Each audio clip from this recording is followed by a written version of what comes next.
কথা যখন ওঠে বিশ্বের সবথেকে বড় কৃষ্ণ মন্দিরের, তখন আমাদের চোখের সামনে ভেসে ওঠে মায়াপুর ইস্কন মন্দির। 24 ঘন্টা 365 দিন যে জায়গায় ভগবান শ্রীকৃষ্ণের আরাধনা করা হয়। মহালয়া উপলক্ষে দেশ বিদেশ থেকে হাজার হাজার মানুষ আসেন গঙ্গায় স্নান করতে এবং ভগবানের দর্শন করতে। আজকের এই ভিডিওর মাধ্যমে আমি আপনাদের দেখাবো মহালয়ার দিন মায়াপুরে কি হয়। তবে তার আগে চ্যানেলে নতুন হয়ে থাকলে চ্যানেলটা সাবস্ক্রাইব অবশ্যই করে নেবেন। সকাল সকাল চলে এসেছি স্টেশনে ট্রেন ধরার জন্য। ট্রেনে করে যাব তালিত, তারপর ওখান থেকে নবাবহাট বাস স্ট্যান্ড, আর ওখান থেকে বাস ধরে যাব নবদ্বীপ, তারপর মায়াপুর। এই যে তালিতে নেমে একটা টোটো করে নিয়েছি, আর টোটো করে এখন আমি যাচ্ছি নবাবহাট বাস স্ট্যান্ডে। বাস স্ট্যান্ডে পৌঁছানো মাত্রই বাসও পেয়ে গেছি। চলো তাহলে যাওয়া যাক।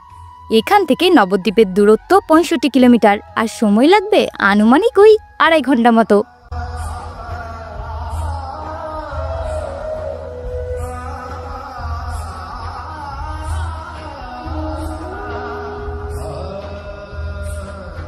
পৌঁছে গেছি নবদ্বীপ বাস স্ট্যান্ডে।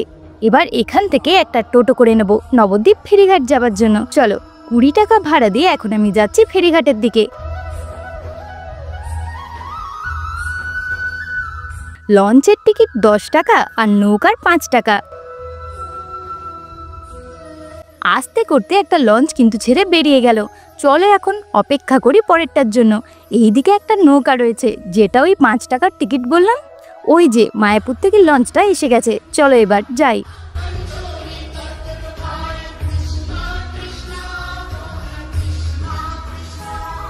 মায়াপুর ফেরিঘাট থেকে আপনি বাস, টোটো কিংবা হেঁটেও ইস্কন মন্দির যেতে পারেন। বাস বা টোটোই ভাড়া নেয় 10 টাকা। ইস্কন মন্দির যাবার জন্য আমি করে নিয়েছি একটা টোটো।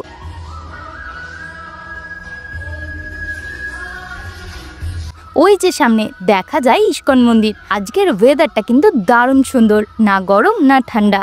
এই যে পৌঁছে গেছি মন্দিরের গেটের সামনে, শ্রী মায়াপুর চন্দ্রোদয় মন্দির। চলো ভিতরে যাওয়া যাক।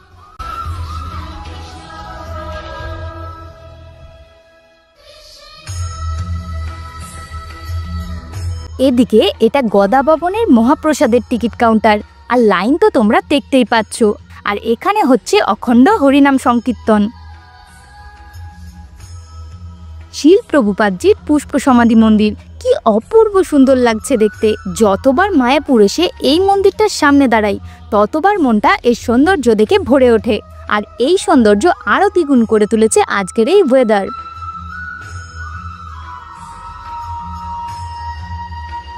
আজ যেহেতু মহালয়া, তাই ভক্তের ভিড় তো তোমরা দেখতেই পাচ্ছ।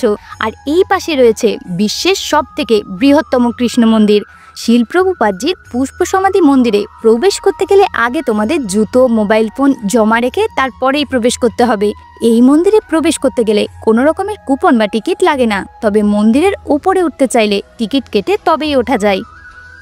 এখানে লাইন দিয়ে বিভিন্ন দামের মহাপ্রসাদ বিক্রি হচ্ছে। আপনারা চাইলে এখান থেকেও কিনে নিতে পারেন। ভগবান শ্রীকৃষ্ণের ছবি, বই সমস্ত কিছু আপনারা এখানেই পেয়ে যাবেন। এছাড়াও কিন্তু মন্দির চত্বরে আপনারা অনেক দোকান পেয়ে যাবেন, যেখান থেকে আপনারা মহাপ্রসাদ, জামা, খাবার জিনিস সমস্ত কিছু কিনতে পারবেন।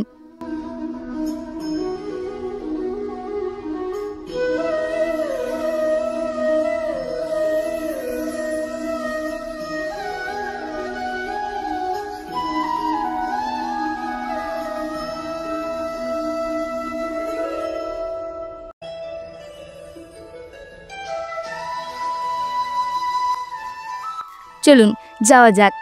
আমার ডান দিকে রয়েছে পদ্মভবন, আর বাম দিকে চক্রভবন।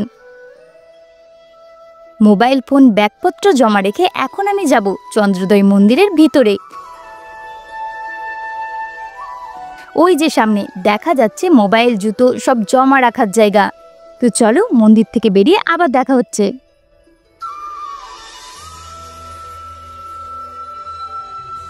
মন্দিরের পিছনে একটা সুন্দর পার্ক আছে, এখন আমি ওখানেই রয়েছি।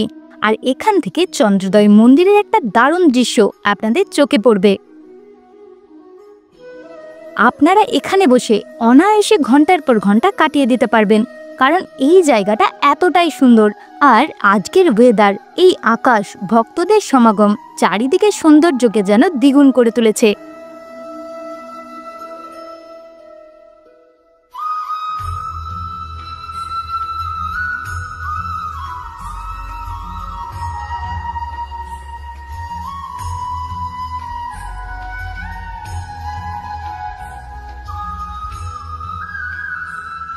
চলুন এবার যাও যাক একটু গোশালার দিকে।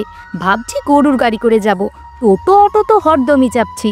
তাছাড়া এখনকার দিনে এইসব আর চোখে পড়ে কোথায়? শহরে তো নাই, আর গ্রাম বাংলাতেও খুব কম, ওই হাতে গোনা।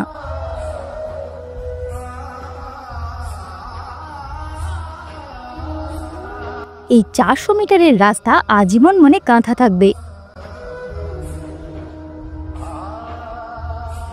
এই যে আমার সামনে গোশালা, চলুন তাহলে অপেক্ষা না করে এখন ভিতরে যাওয়া যাক, আর আপনাদের দেখানো যাক গোশালার ভিতরটা ঠিক কেমন আর কি কি আছে। এইদিকে রয়েছে অনেক দোকান, যেখানে আপনারা লস্যি, দই, ঘি সব পেয়ে যাবেন, একদম খাঁটি ঘি।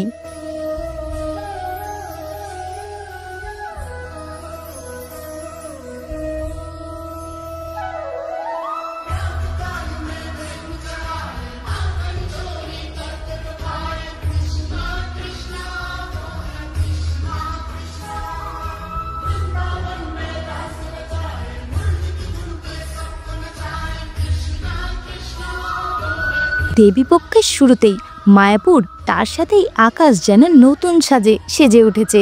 তাহলে চলো আজ বাড়ি যাওয়া যাক। ভিডিওটা কেমন লাগলো অবশ্যই কমেন্ট করে জানিও, আর ভিডিওটা ভালো লাগলে একটা লাইক করে চ্যানেলটা সাবস্ক্রাইব করে নিও। দেখা হচ্ছে আবার পরের ভিডিওতে।